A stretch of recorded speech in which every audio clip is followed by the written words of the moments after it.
welcome to the Infinity Bros podcast, the only podcast that's perfectly balanced as all things should be. My name is Infinity Bro Isaac. I'm one of the 6 Infinity Bros of our rotating cast, and I'm actually joined by a very special guest today.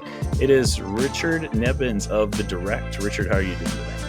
Doing great. Thank you so much for having me, and this is going to be a really fun show. I'm glad we finally got this going. Yes. You can hear a little bit about the history of this episode on the Patreon version. You guys can check that out at patreon.com and the Infinity Bros, and you can check out theinfinitybros.com to check out all of our links and follow all our stuff. Infinity Bro Robbie is streaming consistently on TikTok Live and has grown our Discord from I think we had less than 100 to over 200 just in the past 2 months. And almost all of those people are totally into Magic the Gathering. So if you're into Magic the Gathering, come on into the Discord. We've got a lot of people talking about that right now, which is super awesome. So, but anyways, yeah, there's kind of a little history about how this episode came to be. So make sure you check out the Patreon to find out a little bit more of that. But Richard, again, wanted to thank you so much for coming on to the Infinity Bros podcast. Why don't you just tell us a little bit about your position at The Direct and what you do there? Yeah, so I am the senior writer and assistant editor at thedirect.com. It's been an incredible ride there. I also do social media there because I absolutely don't do enough there already.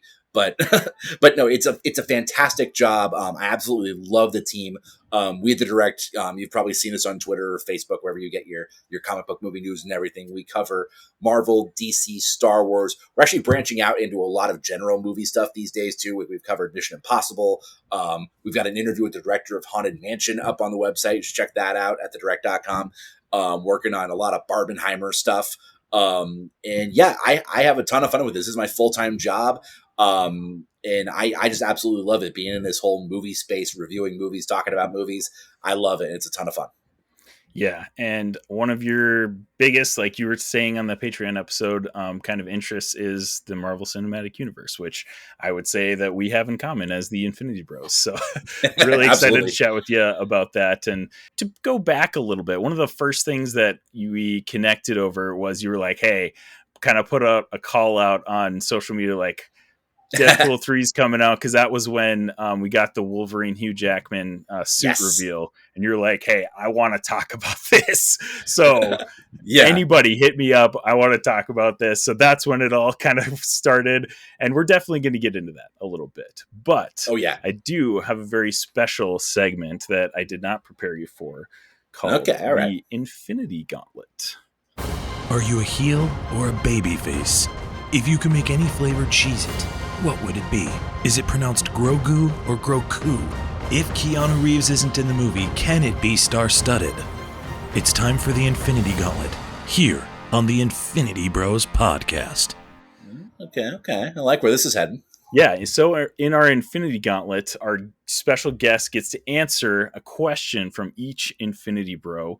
And, we'll see based on your responses if you're able to make it through the gauntlet. And all right. We always tell people that, if they don't make it through the gauntlet, we just, cut the episode off right there. We're like, all right, well, sorry, we'll try again next time.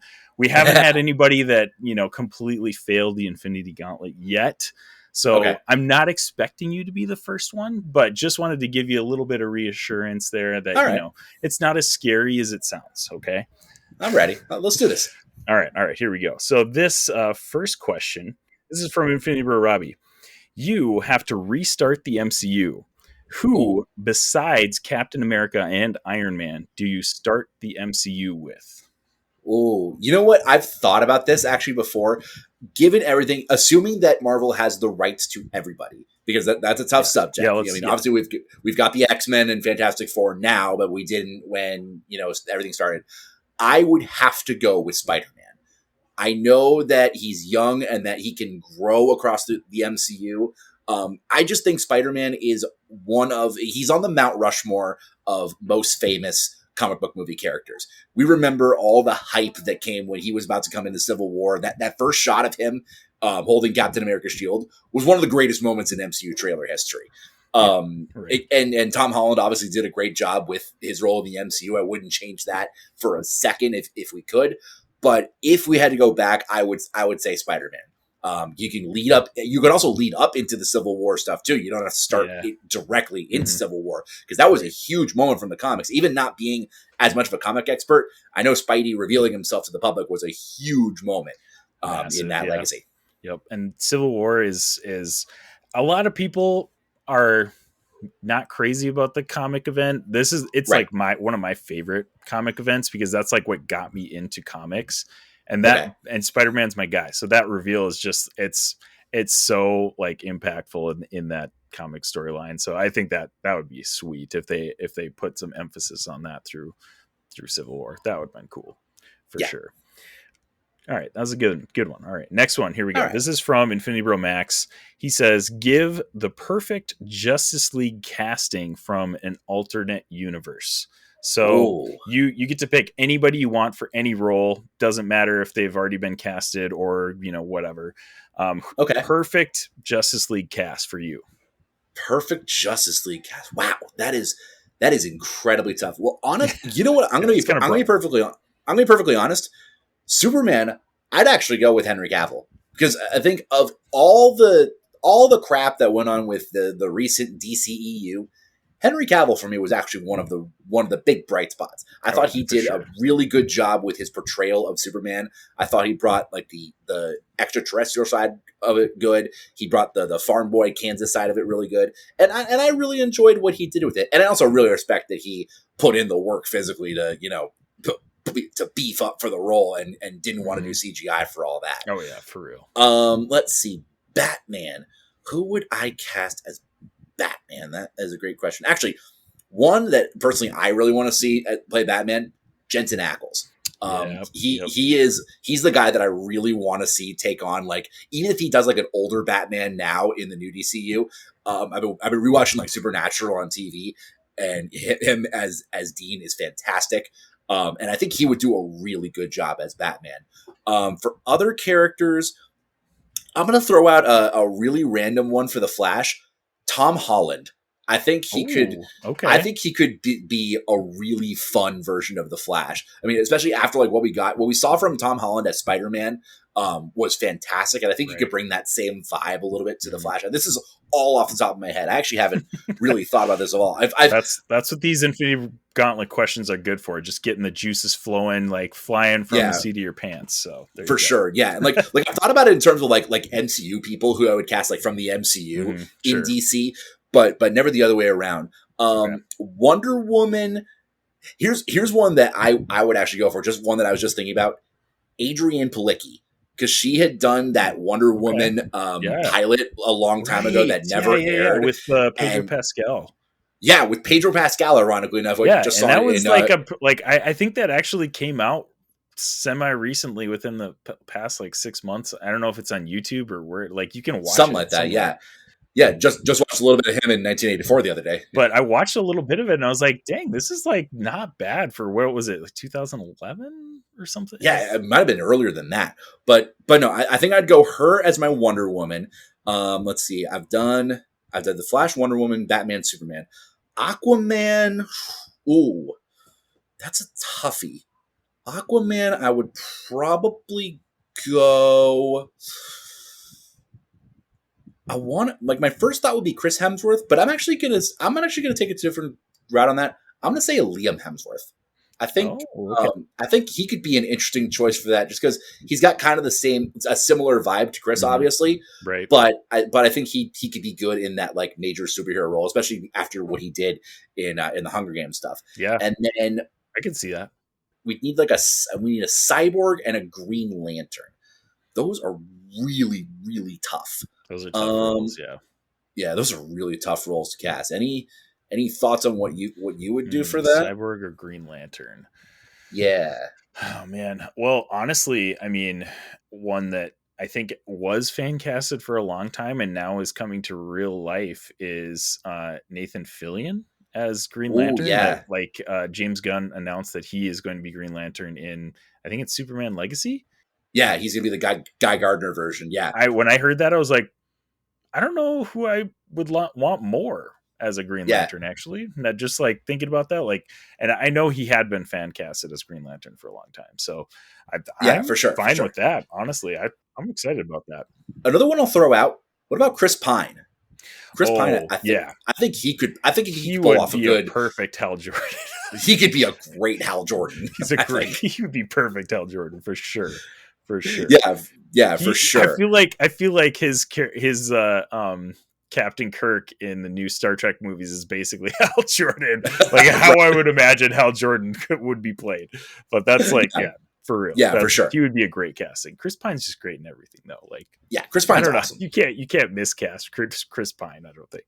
No, exactly. And then Cyborg. Any Cyborg. ideas? Oh man, that one is again incredibly tough. Mm-hmm. You know, I'm gonna take a weird one. I don't know how well would fit. What about Michael B. Jordan? How would we feel about a Michael B. Jordan? I feel like he's a good enough actor to pretty much pull off anything. I agree. That's what I was thinking. I don't think he would do badly for sure. I think he would do solid. Yeah, I feel like maybe there's better options for Cyborg, but I don't think he would be bad by any means necessary. No, yeah, he would be solid. Like, yeah, he's another guy that's like, he's just pretty much good in everything that he's in. So yeah, for sure. Yeah, let's throw him in there. Why not? Yeah. All right, pretty solid. That's a pretty solid lineup. Nice work. Okay. If that's the toughest question that I'm gonna get, like I think I'll be okay. But that was a toughie. Yeah, that one was one you had to think a little bit here. So. Oh yeah. All right, here we go. This is from Infinity Bro Mark. He is kind of our spicy out there our character. So bear with me here. Here we go. It's the future, and you're in space looking for a lost vessel. You find it only to discover no communications. You dock the ship, enter it with a team of 5. You find one survivor who talks about a creature that killed the crew. You find a security panel and see that it's Grimace terrorizing the ship, like Grimace from McDonald's. God. What does the Grimace do to host its victims? Wow. And how do you and the crew kill it, if at all? I think Grimace would just drive you insane. I think there's no way Grimace is gonna like take out that many people without just driving them literally out of their damn minds. That's because you don't expect Grimace from McDonald's to be in outer space as this giant killing machine. And as for taking it out, you got to sneak attack it. There's no way. Yeah, there's no way that you can. Grimace. You can't go toe to toe with him. Yeah. No, it can't know you're coming. It's got to be some kind of a sneak attack. That's a great answer. With that kind of question, that was a curveball right there. So there you go. Oh yeah, no, and good for your guys. These questions are making me think. All right, got one more question from you, and this is from me. All right. Last question of the Infinity Gauntlet. If you were putting up, you were like the sponsor, the backer. You're putting up one superhero as a nominee for president. Ooh. What superhero are you backing to be the president of the United States? Oh, one superhero. So we're talking DC, Marvel, anything. Anything. Yep. All right. Oh, that's a good question. You know what? I know it's going to be the easy choice. I got to go Steve Rogers. He is if we're talking president of the United States, there's nobody I think more patriotic in the history of comics than Captain America. I mean, right. I'd take either him or Sam Wilson. Either way, have him as a duo. Captain America, I mean, that's like a shoe in for okay, this is just like good branding. You could do some just killer promotion with that. Oh, it would be great. I think also just like off the top of my head, Superman was one that was he's pure of heart, truth, justice, and the American way. Yeah, exactly. So I feel like he would also be a great choice, but you can't really go wrong with any of those guys. So no, either the Captain Americas or Superman. Yeah, it would be really interesting to see how a true, honest person plays in today's American politics. But, God, good luck to them. Yeah, good luck. Exactly. I don't care what side you're on. Good luck. Exactly. But anyways, there you go. You passed the Infinity Gauntlet, so congratulations, Richard. You made it Nice. through, and we get to continue the episode. So Woo! I'd say you I passed survived. with flying colors. Yeah, you survived exactly. Well, there you go. Thank you so much for answering those questions for us. It's always a blast to get to know our guests a little bit through the Infinity Gauntlet. So. Of course. All right. Before we get going here, I did want to, and this is probably slightly news to you. I probably should have told you this beforehand, but we rate things on a very specific scale on the Infinity Bros podcast. Rating bumper here. Here on the Infinity Bros podcast, everything is ranked from a 0 to 6 point scale. 0 meaning horrible, and 6 meaning absolutely excellent. If all of the Infinity Bros rank something a 6, it gets an Infinity Step. So that's how we rate things in the Infinity Bros, representing the 6 Infinity Stones, So, and the 6 of us, 6 is like, kind of the number. We just don't triple it, it gets a little weird when we do that. But as somebody who wrote the Infinity Stones into my wedding vows, I get it. That's amazing. Okay. We're going to have to talk about that later because I want to hear that. But anyways. I gotta find him at some point again. But I know I remember my friends were really impressed because I got married like a few months after Infinity War came out, so it was very was topical. Phenomenal. But I was very proud of myself. That's incredible. Yep, we'll definitely have to chat about that later. But anyways, first thing I wanted to chat about is. So Secret Invasion just got done a couple weeks ago. If you guys want to check out our series finale, that is the episode 174 of the Infinity Bros podcast. You can go check that out. That's our finale review and kind of season recap. And we've been, reviewing weekly these episodes as well. So you guys can go check, listeners can go check those out on the Infinity Bros podcast. But I wanted to get kind of your thoughts on Secret Invasion. There's been a lot of stuff flying around on the internet about how it's terrible. It's the worst MCU project ever, blah, blah, blah, blah. What did you think about Secret Invasion and, leading up to it? What was your hype level coming into it? And did it meet those expectations? Well, I'll be perfectly honest. I thought it had a chance to be one of the better MCU Disney Plus shows. I wrote a whole article on the Direct about why it could potentially be the best one yet. I wouldn't say it was the worst MCU Disney Plus show that we've gotten, but it definitely didn't live up to expectations. Because I think the biggest thing for me is they set up stuff in the show that could have been really, really good if they had gone more of the show with it. I mean, obviously spoilers, but the part at the end, where they were hunting Skrulls down left and right and not even really caring if there was a human or a Skrull, that's some terrifying stuff. Yeah. And I think that could have been a really good subplot point throughout the entire thing. Some of it felt a little bit predictable. Rhodey, obviously, I thought he was a Skrull since episode 2. Oh yeah. We've been talking about him being a Skrull since the beginning of this podcast, basically. Yeah. So. Yeah, absolutely. And the whole thing with him, that his moments from some of the Infinity Saga stuff that aren't him anymore, it's it's definitely kind of a bummer. But I mean, there were parts of it that I really enjoyed. I don't think I hate it as much as other people do, but it definitely didn't exactly live up to the expectations of being a secret invasion show. This is one of the biggest events from the comics that we've had in the last 15, 20 years. So. Right. And leading up to this, I mean, we've been we have this, we made it into a segment at one point called Scroll Watch, where we were because Mark, our guy, he's the guy who gave you the crazy alien Grimace question. He's the one who's super conspiracy theories are floating around up there. He is we have been speculating about who's a Skrull and who's not in the MCU since we knew a Captain Marvel movie was coming out way back in the day. It's been floating around forever. And we even came up with a segment called Skrull Watch where we're I think this person's a Skrull, talking about why they could potentially be a Skrull, going back to Wong in She-Hulk. We were all in on Wong being a Skrull. Okay, he still could be at this point, but just little stuff like that. But anyways, we've been all in on Rhodey being a Skrull. And I think that was honestly... and it was probably our fault a little bit for building this up in our heads because that's kind of what we do. But man, Secret Invasion is a phenomenal comic event. And I'm a pretty casual comic reader. I've read a decent amount of the big Marvel events.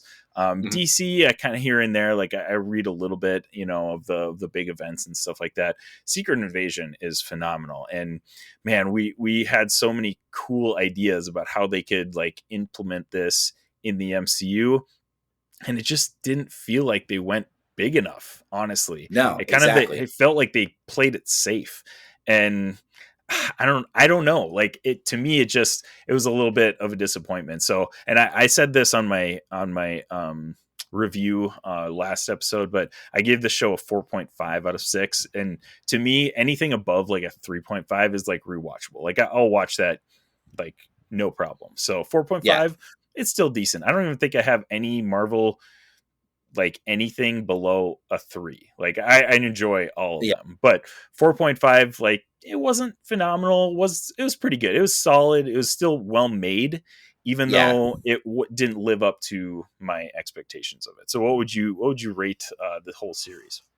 Yeah, for me on that scale, I'd actually say probably close to that. I'm thinking like a 4.5 or so. Sure. Because like obviously there are far better Disney Plus shows from the MCU for me. I mean like Miss Marvel, WandaVision come to mind. Loki's obviously fantastic.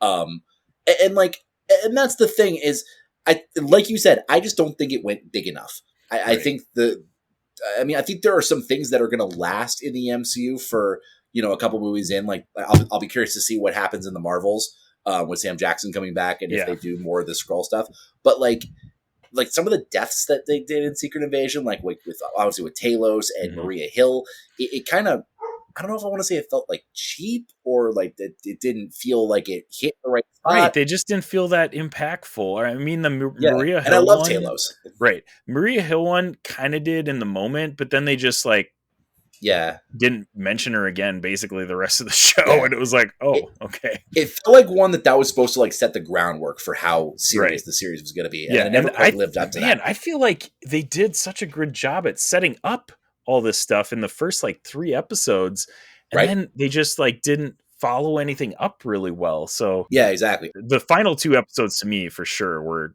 just disappointing, unfortunately. I mean, of course, that ending fight was exactly what She-Hulk made fun of the MCU for. Yeah, that's what we meant to do. Like exactly, like word for word what you say, and setting up the big fight. And everything is like, wow, yeah, exactly. Like, she's so meta that she exactly predicted like probably 90% of the MCU Disney Plus show finales.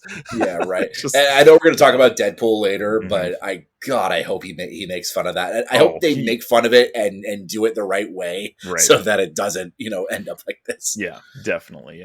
Definitely going to be something to do with that for sure. So I'd say pretty well aligned on that. So leading up to that though, one of our big things was, why didn't we get more important people as Skrulls? Like, I know we got that like kind of board or whatever that were like supposed to be important people, but like at the end, it would have made it so much more impactful if they and they make a point too of this bugged me a lot in the very like last 5 minutes of the show when they go down in the basement, like the warehouse, and they have all the humans that all the Skrulls have kind of like taken their identities.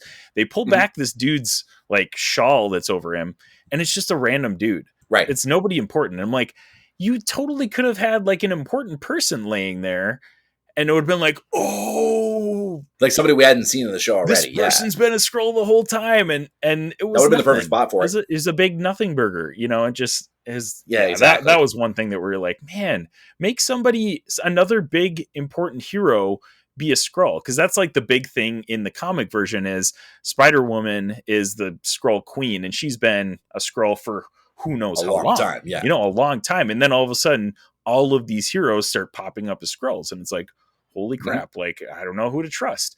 And you just didn't get that same vibe in this. And don't get me wrong, I did appreciate kind of the like darker kind of like espionage tone of this show. Oh, me too. Absolutely. But it could have been, I feel like it's just a missed opportunity. Could have been so much better than it was. So one thing I will say is that I know the MCU is big on like the directors not like reading the comics and stuff and diving too deep into that. To an extent, I get that because they want to do their own thing, inspired by the comics, whatever. This one, I think, really could have helped out with the team reading through the comics and like trying to bring some of those moments. When it comes down to that, and we've talked about this too, when it comes down to that, it's like, if you're a good enough writer, you should be able to read that and not copy it or, you know, whatever. Like, you should be able to adapt it well. Yeah, to the show. Yourself from it. You know, like, I feel like that seems like a little bit of an excuse for the MCU. Like, oh, we don't want them to read that to get ideas or whatever. And it's like, well, that's what every like writer in the history of writing is done. They get inspiration from other sources, you know, like just how it works. But totally. It's just, it was a little bit of a bummer that it ended up that way. I agree. So, but you did mention The Marvels, which is coming November 10th, 2023. Yes. Hype level for that show. What would you rate that scale of 1 to 6 right now? Oh, definitely at least a 5, if not a 5.5. Okay. I think I'm actually infinitely more excited for this one than I was for the first one. Like, Captain Marvel is a great character, and I think they're going to do a good job with her in the MCU. It just felt like they threw her in a little bit fast in the first movie. It seemed like they definitely were trying to like shoehorn her into the MCU with her movie. Because she's supposed to be like the most powerful character in the MCU, and they shoved her in right before Endgame and all that. And her stuff in Endgame was fine. I enjoyed it enough. Right. But I'm really looking forward to seeing, and especially because I think Brie Larson herself is going to give, I think, an even better performance this time around than she has in all of the rest of her MCU stuff. Because one thing I've heard is that she filmed her stuff for Endgame before she did Captain Marvel. So they're interesting. Yeah, I think I've heard that story. So they really like jumbled her around for the first little bit of her being in the MCU. And I think now that she has time to really sit with the character and really dive into it this time around, I think she's going to give a really good performance. Right. And for me personally, Iman Vellani is one of my new MVPs of the MCU. She's one of my absolute favorites. Is a perfect casting. Like, I will say, like, you seem like you're pretty high on Miss Marvel. That was not my favorite show. I still enjoyed it, but not my favorite Disney Plus show. They nailed it with that casting. Like, she's like the main reason I'm excited for this movie is see her interact with, you know, Monica Rambeau and Carol Danvers is going to be, it's going to be great. I can't wait for that. Yeah, no, she might have a chance to be the MVP of this movie, honestly. Right. Like, I mean, I'm with you there for sure. Her casting as Miss Marvel, I put on the same level as like Robert Downey Jr. as Iron Man, or like even Ryan Reynolds as Deadpool. Like, it is. I don't know if it's quite there, but it is very close. And especially for somebody who not only she's so young, she's like 20, 21 years old. This is her like debut in the acting world. I think Miss Marvel was really her first credit ever. It's so funny because, like, I mean, with all the stories that we've heard about her, like, she's like the Marvel geek on set, and they like the expert, for like, you know, looking for little details and stuff like that. Like, she seems like her character of, you know, Kamala Khan is who she is. Like that. Exactly. Like, she is like Kamala Khan really in real life. Act that much. Even Vellani is just like the same person, basically. And I absolutely love that. And that's partly why I put her so high on that casting ranking, because she really is just an MCU know-it-all. And I mean that in the best possible way. Yeah, exactly. Yeah, she's going to be fantastic. I'm really excited for this movie. I think it's going to have a chance to be one of the better ones of Phase 4 and 5. I mean, obviously we've gotten like for all the crap, like I was saying on Twitter earlier, we've gotten a ton of crap for like the movies and shows we've gotten in Phase 4 and 5, but we've had some really good ones. I mean, you know, No Way Home, Guardians 3. Yeah. I think the Marvels has a chance to be, and obviously Black Panther Wakanda Forever too. I forgot to mention that one. I think the Marvels has a chance to get up there in terms of like being one of the better movies that we've gotten in the multiverse saga so far. Yeah. Yeah. I definitely think and seeing the, you know, couple of the trailers that we've seen out of it, definitely more excited for it now than I have been, you know, throughout Phase 4 and 5, seeing all the stuff that we've been getting. I definitely think my hype level is starting to climb up again. Honestly, to see, because of all of these Disney Plus shows and kind of their problems that we've seen throughout them, I'm just excited to get back to like big event Marvel movies again, honestly. Agreed. Like, and if they got to cut out a show or two a year to do more of these big event movies, I'm fine with that. I think they can. Secret Invasion could have been like what they did anyways in this show in Secret Invasion. They probably could have done all of that in a movie. Like, honestly, absolutely, it might have been a better movie than it was a show. Maybe, who knows? Yeah, who knows? But anyways, yeah, it'll be fun to kind of get back to that. Like, all right, this is a big Marvel movie again, I feel like, they've kind of been like, obviously No Way Home was, like that was like the return to cinema Marvel movie from the whole COVID quarantine stuff. Like that was like it. Like I gotta give Shang-Chi credit for doing what it did in the middle of COVID. And I think that was really the start of like bringing movies back and everything. But No Way Home just took it to a level that like I don't know if we'll ever see it again. No Way Home, like disclaimer, No Way Home's my top MCU movie ever. I'm right there with you. It's my favorite too. So there you go. Nice. Yeah, I absolutely love it. I mean, Spider-Man's my favorite hero anyway, and that's my favorite Spider-Man movie. So yes, love it. Me and you are gonna get along just fine. I think so. Yeah, I'm liking this. Love that. All right. So yeah. Anyways, Marvel's coming November 10th, 2023. That's going to be really awesome. The other big thing that dropped this week was the Loki season 2 trailer. Loki season 2 dropping October 6th, 2023. This is another thing that I was like, I don't know, like it's another Disney Plus show. Obviously, I think Loki is one of the better Disney Plus shows that we've gotten. So it had that kind of like redeeming factor in my hype of it anyways. But at the same time, with all of them, how they've been going, I was like, I don't know about it. But this trailer got me very, very excited for Loki season 2. What were your thoughts on the trailer? I really liked it. I don't know about you. I got some major Spider-Verse vibes. Yes, exactly. I don't know if I can't remember what they called it. It wasn't glitching, but the thing that when you jump in and out of universes and stuff. Yeah. I'm very curious to see how that plays out. I know that's exactly what I thought when I saw it too. I was like, it looks like they're glitching from the Spider-Verse movies. It's I'm so excited about that. And I don't know, man, it got that like mysterious feeling that we got from Loki just in that 2-minute trailer. And to rewind a little bit, going back to Quantumania, which again was not our favorite, like our favorite movie is the Infinity Bros. I think we collectively, so we usually take all of our scores, average them for the official Infinity Bro rating. And I think it ended up being a 4.5. So it wasn't great, kind of about the same. Probably close to what I'd do it to. Right. Yeah. But that post-credit scene with Tom Hiddleston and Owen Wilson, sitting in the crowd for Jonathan Majors as Kang, our Victor Timely, in that post-credit scene. Wow, that post-credit scene got me almost more excited than the whole Ant-Man Quantumania movie.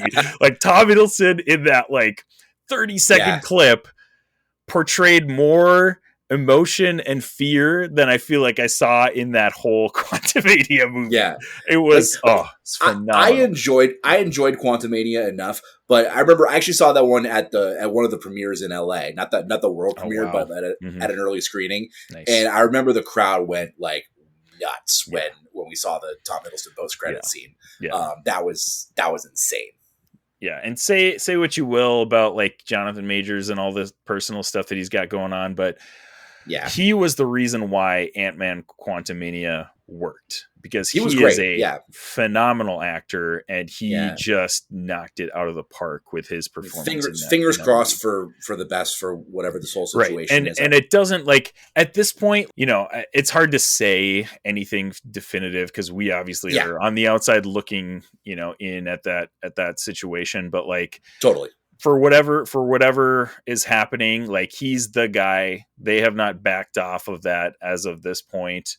And not yet, nor should they, in my opinion. Like I think until like stuff is proven beyond doubt that this guy is, not until the circumstances demanded, I think. Right, exactly. I think, and because they've learned from experience. Like they went ahead and fired James Gunn like that the second people started talking on the internet about, past tweets, blah, blah, blah, all that. And I think they're like, okay, let's just hold the phone a little bit. Let's just see how this plays out.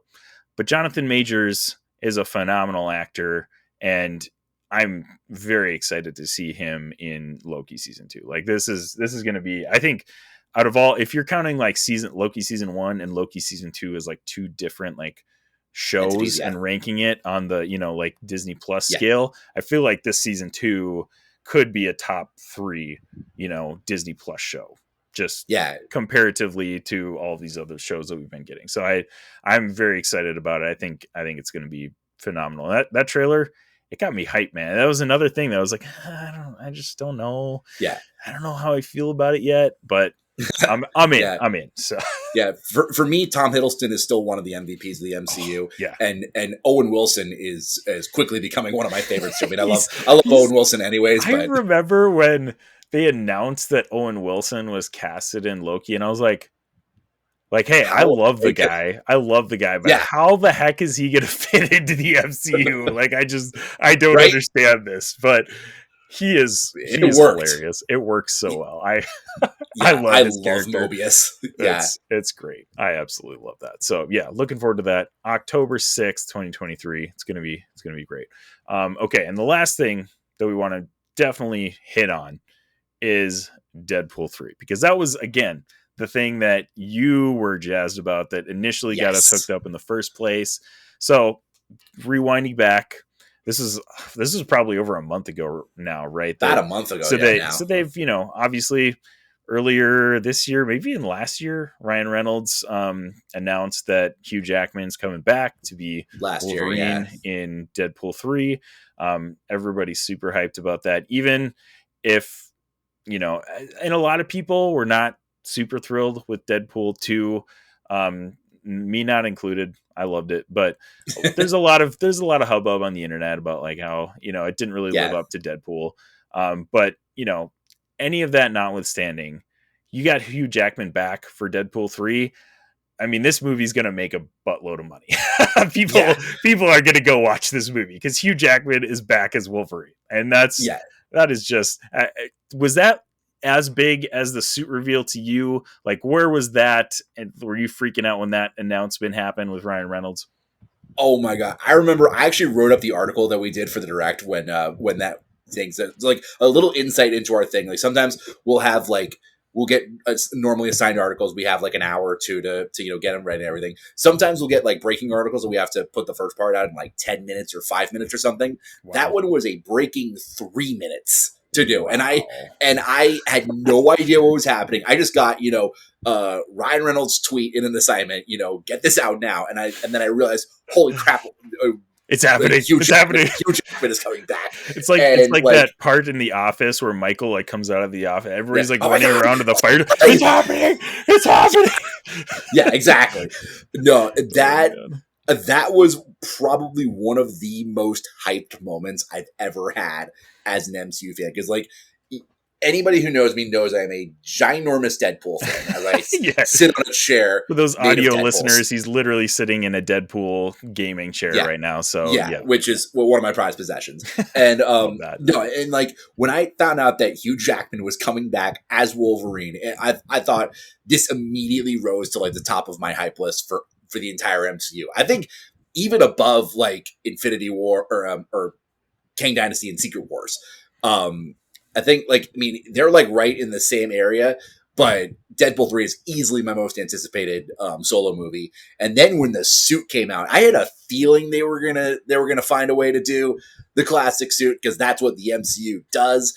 But just seeing it, it's funny. Part of me wishes they hadn't, shown it in full, let people wait to go to the theater to see that. Right. But I think we all knew it was coming also. They're going to have so many surprises in store for that movie. Mm-hmm. It's going to be ridiculous. I think if there's any R-rated movie that's going to make $1 billion in the next couple of years, I think Deadpool's got easily the best shot at it. I definitely think that's definitely got a shot. Like the people are just going to be just hyped to see. Yeah. And people, I feel like there's a lot of Marvel fans out there who, maybe you were excited about the beginning of the MCU, but died out even before like Endgame. Just like, they were like, hey, it's a lot. Granted, it is a lot. Yeah.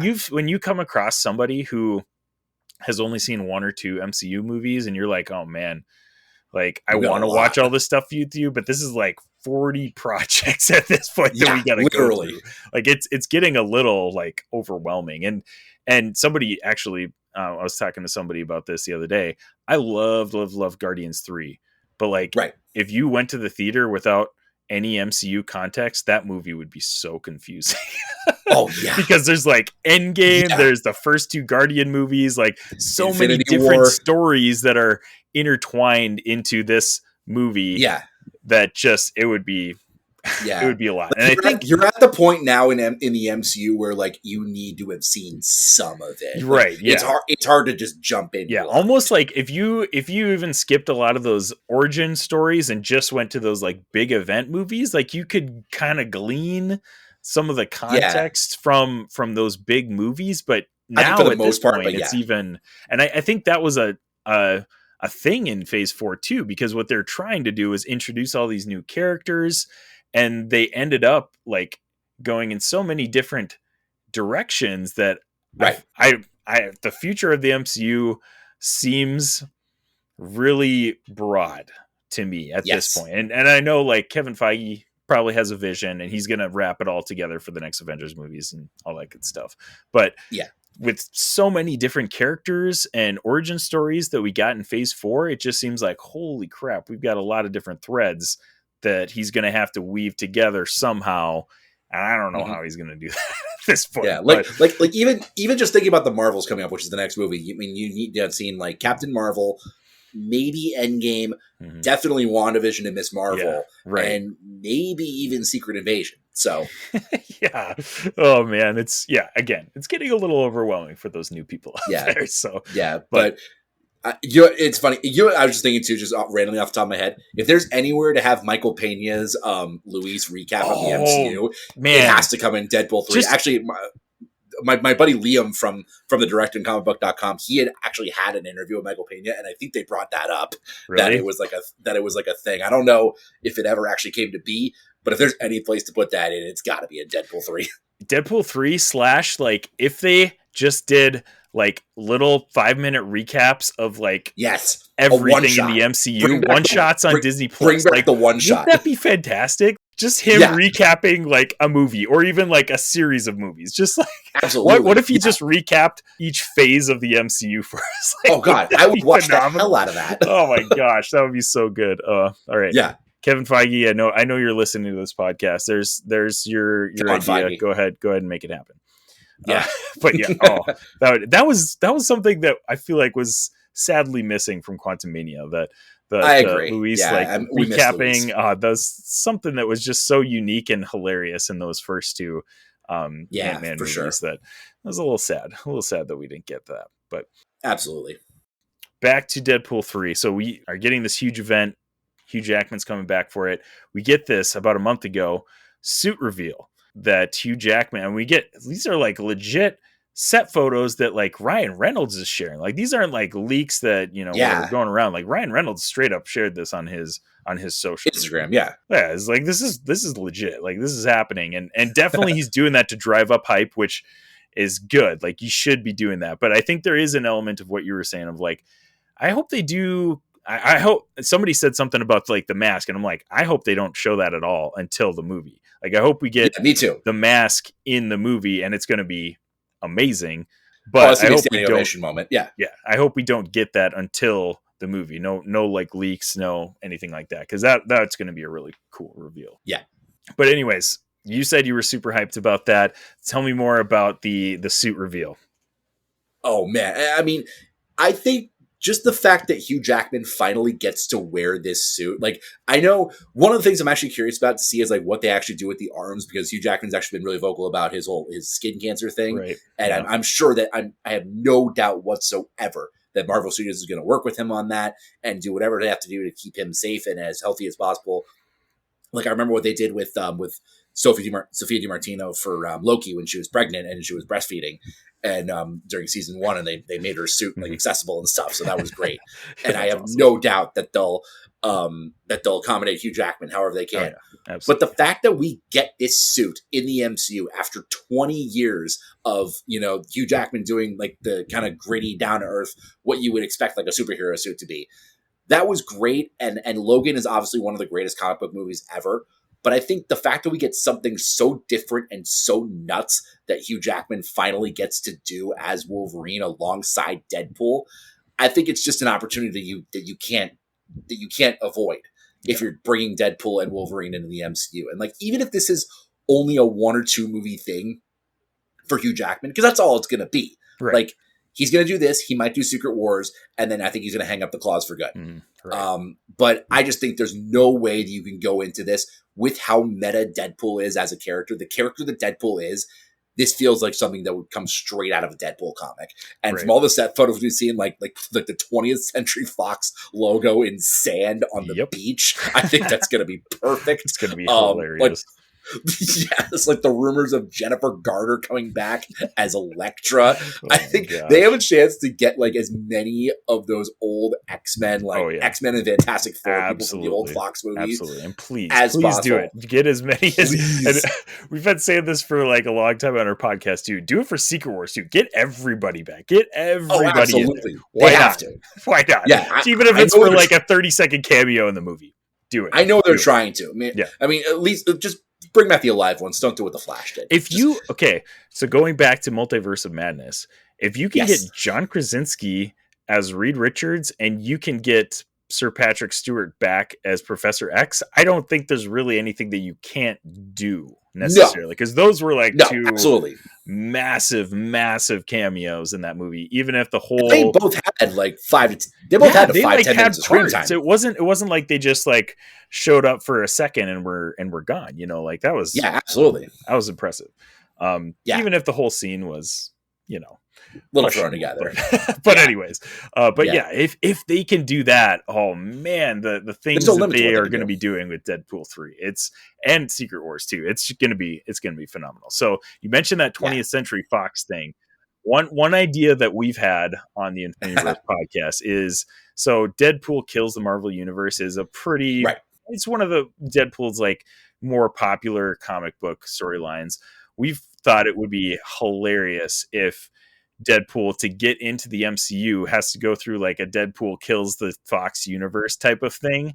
And like, I don't know how that would all tie into getting into the MCU, but obviously he's going to be there. So I just think to play a part in that, and it's going to be meta. It's going to be breaking fourth walls. It's going to be hilarious, and I can't wait for it. There's two things I think about it. I think there's no way they don't do some version of Deadpool Kills the Fox universe. I think that's what they're setting up. There's no way they don't do it. Mm-hmm. One idea that I personally had is I could see with them bringing back Hugh Jackman as Wolverine, I could see Ryan Reynolds trying to pull Hugh Jackman into the MCU to prevent him from dying in Logan. Like he knows that that's what's coming in Logan. Right? Hilarious. Like how hilarious would that be? And that's what gets the TVA on their radar, gets them on the TVA's radar, because we know Owen Wilson's going to be in the movie. And I just think that would be so perfect as a side plot. It is just Wade trying to keep Wolverine from dying. There's going to be some hilarious moments between Ryan Reynolds and Hugh Jackman and Deadpool. Yes, I cannot wait for that. And Hugh Jackman has been.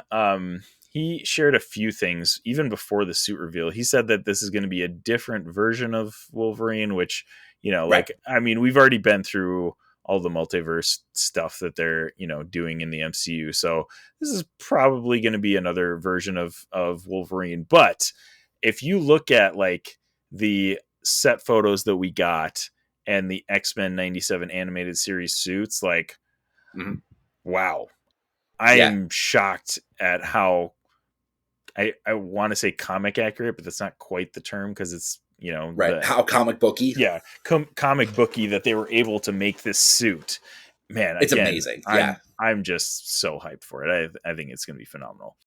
Yeah. Easily my top MCU movie. That I can't wait going for. Back to, I don't even remember what Wolverine movie it was. I think it was the Wolverine, where they had that post-credit scene where they opened the case and it's the Wolverine mask and gloves. For sure.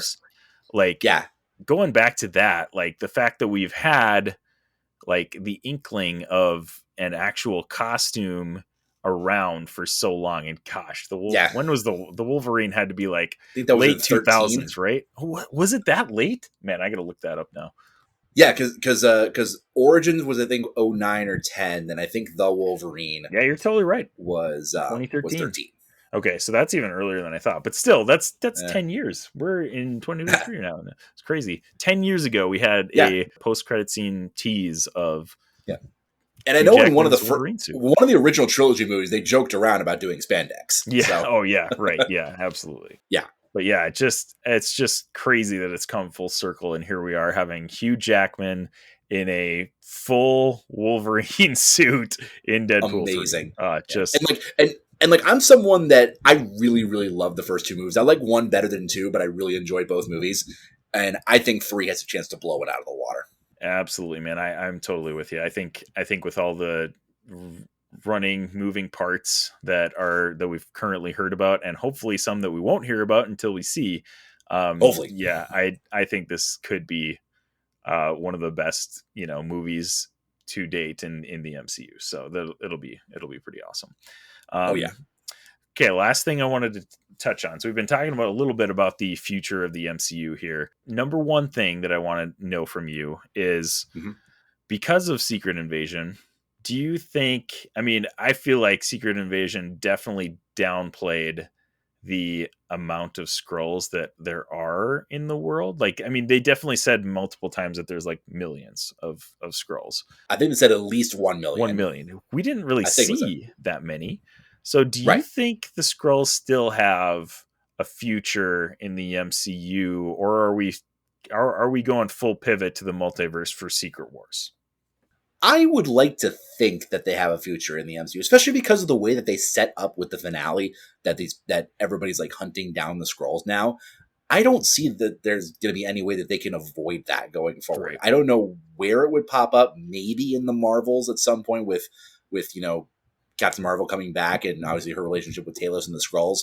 But I think there's no way that they can just full on avoid it going forward. Right. Like, I really hope not, because that's a huge plot point I think they could do a lot with. But, fingers crossed. Right.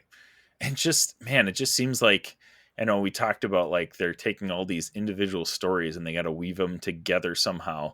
When you're building towards this massive multiverse event with Secret Wars and Kang Dynasty, how are you able to fit another big movie that has to do with the Skrulls? And I don't know. I really want to see it, because obviously we probably didn't get as much as we had hoped from Secret Invasion, but where does it fit at this point? And one of the things was Fantastic Four. Like, obviously the Skrulls, and Super Skrull specifically, has a pretty significant history with the Fantastic Four in the comics. So you got to imagine that Gaia probably will pop up when that Fantastic Four is so far down the line at this point that that's I like 2 years away now. Yeah, it's far away, and castings have been coming and going, and who knows what the heck's going on with Fantastic Four. When the cast drops, that's going to be the biggest. I think that's going to be the biggest thing. Right, and we've gotten like so many speculative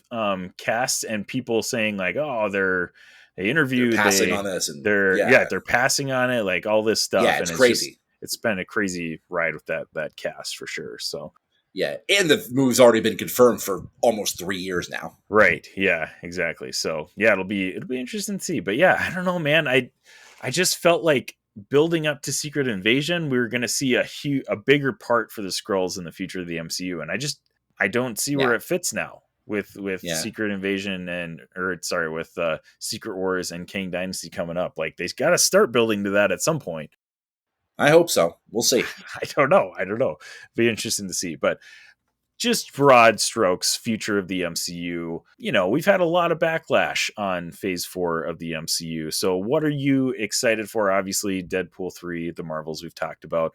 What else are you excited for? And like building towards Secret Wars and Kang Dynasty, what do you want to see kind of in the future of the MCU? Well, I just hope that we just get some projects that are, what I really hope for is, I hope we just get a string of projects now that, like, I think Secret Invasion might have been one of the last ones that's really been affected by like all the COVID stuff originally, and like a lot of the stuff that we've been dealing with. I really hope, like, maybe starting with the Marvels, that we can kind of get a string of projects that people just kind of universally gravitate towards, because we've had, like I mentioned earlier, we've had some incredible entries in the MCU. No Way Home, Guardians 3, Black Panther, Miss Marvel was really great. WandaVision, who started off the whole multiverse saga. But I just hope the MCU can kind of get back on track with like giving the fans what they want, and like that. I mean, not necessarily giving the fans what they want, giving giving the fans something that they can all unite over, Right. and like something fun, something that has stakes with drama and everything. Because I think eventually, once the dust all settles out, ironically enough, I think King Dynasty and Secret Wars are gonna be like those event movies that we all want them to be. Right. Yeah. And I think Deadpool's got a chance to really set that up. The Marvels has a chance to set that up really, really well. And obviously stuff like Fantastic Four also. And I hope these delays actually mean something good for these movies. Like, I mean, I know it sucks right now because of all the writer strike and the actor strike and everything. Right. But I hope this gives them a chance to really fine tune everything and get the story like nailed down and focused in on one goal and like one streamlined thing. I know it's a lot to deal with. I know it's a lot of stories all converging together and everything. But I'm just keeping my fingers crossed that this is going to be that this is all going to turn out good in the next couple of years. I agree. And we all are with you at the Infinity Bros. We've been crossing our fingers for a long time now. But I mean, hey, I think it's been really interesting to see the culture shift from phase 1, where we're getting these really high quality superhero movies that were just kickstarting the superhero craze, honestly, that we have seen in the past 15 years or whatever. I mean, starting with Iron Man, because I mean, yeah, sure, Iron Man has definitely been a very important character in the comics, but he wasn't like on the, he wasn't on the kid's lunchbox that doesn't like superheroes. The common everyday kid was not like super into Iron Man, but they're into Spider-Man. Even if the kid didn't like superheroes, they knew who Spider-Man was, they knew who Batman was, like that kind of stuff. Yeah.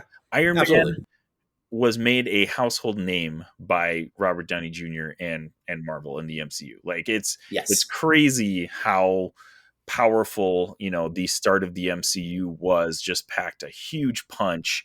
And now we're seeing so many people come in, and, everybody on the internet now is like a Marvel, or at least a kind of general fan of these superhero movies. And it's crazy to see how the culture has shifted to like, man, now everybody's kind of on the opposite side of things. And like, oh man, we're looking for this content that like, is seems to be lacking. But at the same time, I mean, us comic book / film nerds that are into Marvel stuff, like, I mean, all of us are still in shock and awe that we're getting characters like Shang-Chi, on the big screen. Like, who would have thought in 2008 that we'd get a Shang-Chi movie ever? Yeah. Nobody thought that. Just, it's phenomenal that we're even introducing these characters into the MCU. And I think generally overall, Marvel has done a pretty good job of all of that through phase 4, even with the slight, the downs of it, dip in quality, maybe. But yeah, again, like we talked about, Iman Vellani casting, phenomenal. Like, if they keep casting these actresses that can carry the MCU for decades, I think they're going to be just fine. I'll say this, even with all the problems that the MCU has had, their casting game is still as good as ever. Casting game is still phenomenal. Exactly. Absolutely. You nailed it with that one. Richard, thank you so much for coming on with me today. It's been a blast talking all things MCU with you.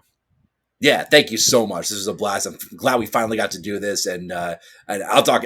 You can find me on Twitter talking MCU all the time until I die. So yeah, and actually, I was just going to mention that. So where can we find you on social media and stuff like that? Yeah, so you can find me mostly on X / Twitter, whatever it's going to end up being, at Richard Nebens, Nebens. I'm also the same one on Instagram, TikTok. I also have a Threads account that I'm not as active on, but I'm hoping to be more soon. And you can find me writing all the time at the direct.com for MCU, DC, Star Wars, whatever I can get my hands on. And yeah, you can find me podcast with other people and on the direct.com and do my thing. Awesome. And we will also have some links in the show notes for you guys to go follow Richard and see what he's up to at the Direct. So again, man, thank you so much. It's been a blast. Thank you. And thank you, Infinity Bros Universe, wherever you're listening, however you're listening. Thank you so much for making us a part of your podcasting experience. We love you 3000, and we'll have to catch you next time. Bye. Thanks for tuning in to the Infinity Bros podcast. You can find the Infinity Bros on Twitter, Instagram, Facebook, TikTok, Twitch, and YouTube at The Infinity Bros. You can also check out our website at theinfinitybros.com for links, reviews, and sweet merch. Feel free to send us listener feedback via social media or email at infinitybrospodcast@gmail.com.